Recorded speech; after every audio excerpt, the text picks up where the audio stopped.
Welcome to Binging on Britain. I'm Katie, and I'll be your hostess as we binge on bits of British history. Let's dig in. Question number 1. What was the national sport of England until 1835? I'm not sure how this was ever considered a sport, but cockfighting was so popular that even 10 Downing Street and Westminster Palace had rings for the blood sport. Most pubs also had rings, and children were allowed to bring their roosters to school on certain days for fights. The sport was banned in 1835 with the Cruelty to Animals Act, which also banned bear and badger baiting as well as dogfighting. Question number 2. Was divorce a thing before Henry VIII? Today, there are specific legal differences between divorce and annulment. While certain religious organizations can choose to issue an annulment or not if a couple legally divorces. In the medieval period, right through the Tudor era, decoupling of married folks was always an annulment. The term divorce was around, but it really meant declaring that a marriage had never been valid, which is an annulment. Henry VIII famously ended 4 of his 6 marriages, and all of those were annulled, despite the old saying, divorced, beheaded, died, divorced, beheaded, survived. The mentioned divorces were invalidated marriages, and Henry had his marriages to Anne Boleyn and Catherine Howard, the 2 he had beheaded, annulled prior to their deaths. Question number 3. What have bogs been used for historically? Peat bogs are amazing things. In the Iron Age, bogs were the site of sacrifice to the gods. Humans, food, artifacts, you name it.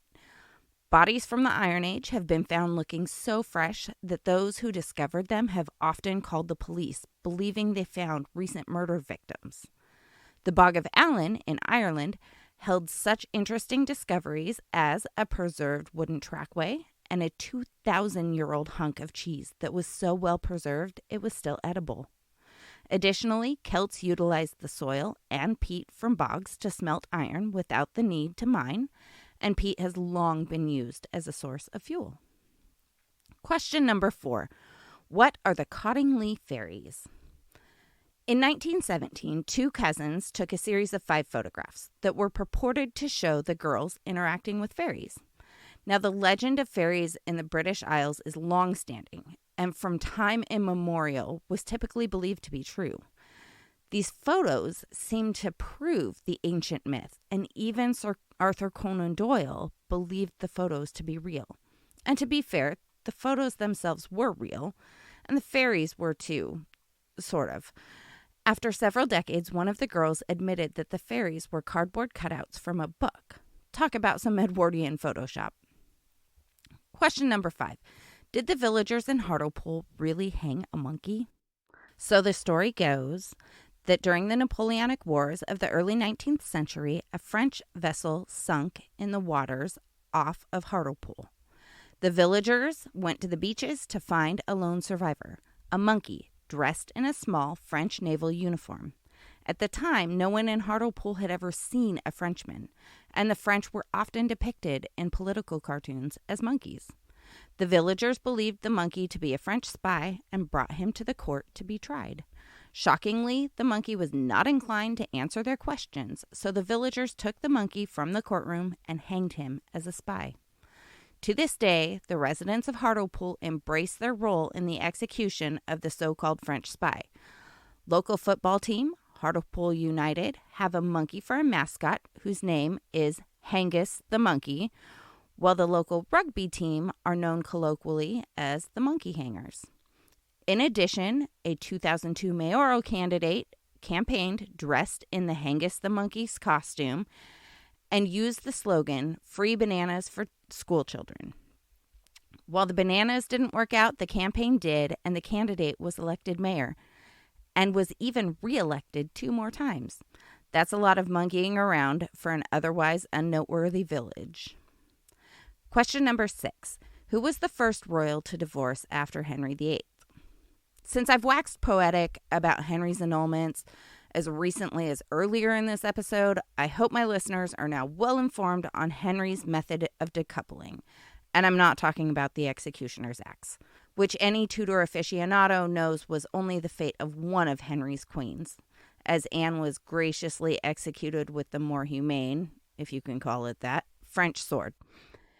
In 1901, following the death of Queen Victoria, her granddaughter, Princess Victoria, named for her grandmother, officially divorced her husband, making this divorce the first official divorce in the royal family. Several decades later, the first senior member of the royal family became a divorcee when Princess Margaret ended her marriage to Anthony Armstrong Jones, Earl of Snowdon, in 1978.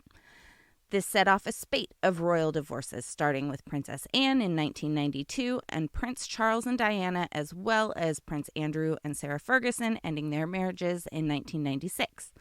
Most recently, Princess Anne's son, Peter Phillips, divorced his wife Autumn in 2021. Question number 7. How do royal descendants become commoners? So there are a number of ways this can happen, and so many people in the world today have royal ancestry and don't even know it. My own genealogy includes a number of royals. So let's jump into some of the ways an average family may have started as royals. I think the most typical way this happens is that these descendants come from the younger children of a monarch. As time goes on, these generations become further and further removed from the throne, and eventually that connection is forgotten. We can see this at play in the current royal family. Princess Anne's children weren't given titles, so they're technically commoners, but they're still relatively close to the throne. But what will that look like in a few generations? When Prince George's grandchild is on the throne, the grandchildren of Savannah, Isla, Mia, Lena, and Lucas, who are Princess Anne's grandchildren, will be fourth cousins. Are the fourth cousins of the current monarch considered royal? No. And since I mentioned Princess Anne's children and grandchildren, here's another way royals become commoners. The female line grandchildren of a monarch are not entitled and therefore are commoners unless that grandparent chooses to bestow those children with titles. Are they still royal? Well, yes and no. They're still part of the royal family, but they aren't senior working members of the royal family. The other way this can happen is if they're from an illegitimate line, as illegitimate children aren't legally allowed to inherit titles. Question number 8. Have there been monarchs who haven't spoken English? The royal family is well known to be multilingual, a skill especially important in today's global society. But there have been a few kings who didn't speak a stitch of English. William the Conqueror was of French and Viking descent, who lived the majority of his life in Normandy, even after becoming the King of England. William set in motion a 300-year tradition of the official language of court being French. It's hard to know which kings through the medieval period knew English, as all documentation is in French. For the next few hundred years, English was the norm until the Hanoverians acceded the throne. George I was born and raised in Hanover and only spoke German and French when he came to the throne. Likewise, his son, George II, spent his formative years in Hanover and spoke German. From George III through today, all the monarchs have spoken English as their first language. Question number 9. How old is the coronation anthem? This highly recognizable piece of music is actually called Zadok the Priest and was composed for the 1727 coronation of George II. It has been played prior to the anointing in that and every British coronation since. Although it is nearly synonymous with British royalty, the anthem was also played at the wedding of Crown Prince Frederick of Denmark and Mary Donaldson on May 14, 2004 at Copenhagen Cathedral. To push the historical value of the song back about 800 years, the lyrics of Zadok the Priest have been used in every English coronation since King Edgar in 973 at Bath Abbey. Question number 10. Why was Queen Victoria called the grandmother of Europe? Queen Victoria and her husband, Prince Albert, had 9 children, and as they grew into adulthood, they were married off to the royal houses of Europe, so that within a generation or two, every single royal family on the continent could claim descent from the world-famous queen. I hope you've enjoyed this episode of Binging on Britain. If you have, please take a moment to rate and review the podcast wherever you listen. If you'd like more bite-sized bits of British history, follow me on YouTube. Have a great day.